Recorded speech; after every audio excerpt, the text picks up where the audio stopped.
তাহলে আমি আজকের কথা এখান থেকেই শুরু করছি। যদি তোমাদের ভালো লাগে তাহলে লাইক, কমেন্ট, শেয়ার করতে ভুলো না। এবং তোমরা যদি কেউ নতুন হও তাহলে আমার প্রোফাইলটাকে ফলো।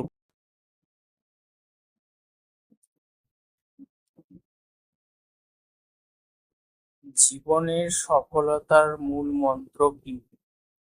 এই প্রশ্নের উত্তরে স্বামী বিবেকানন্দ বলেছিলেন বেশ কিছু গুরুত্বপূর্ণ কথা, যা আজও আমাদের অনুপ্রাণিত করে।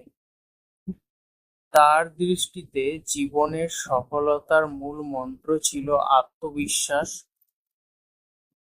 অধ্যবসায়, একাগ্রতা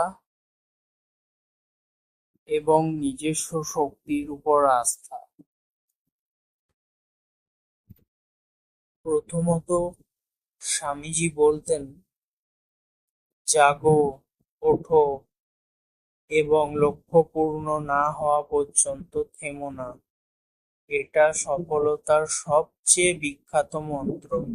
স্বামীজির মতে লক্ষ্য পূরণ না হওয়া পর্যন্ত অবিরাম চেষ্টা চালিয়ে যেতে হবে।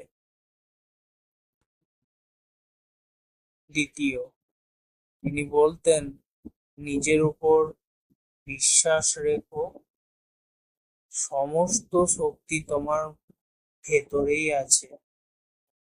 আত্মবিশ্বাস ছাড়া সফলতা সম্ভব নয়। তিনি তিনি আত্মশক্তিতে বিশ্বাস করতে বলেছেন। তৃতীয়ত,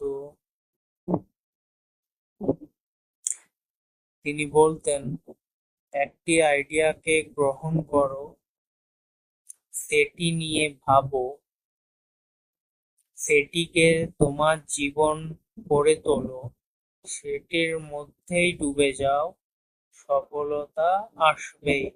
একাগ্রতা ও নিবেদন ছাড়া সফলতা সম্ভব নয়।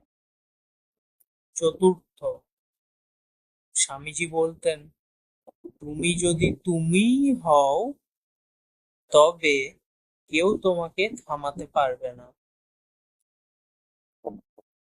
নিজের পরিচয়কে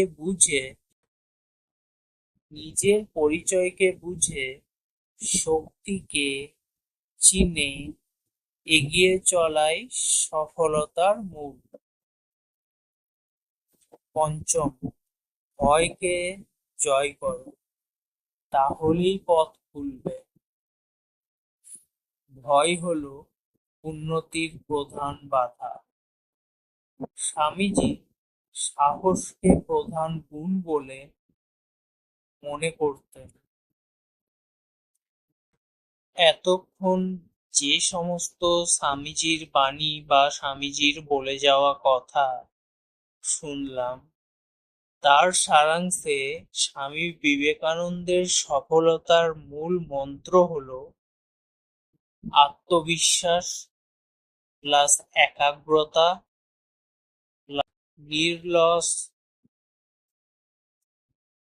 পরিশ্রম প্লাস লক্ষ্যনিষ্ঠতা ইজিক্যাল টু সফলতা।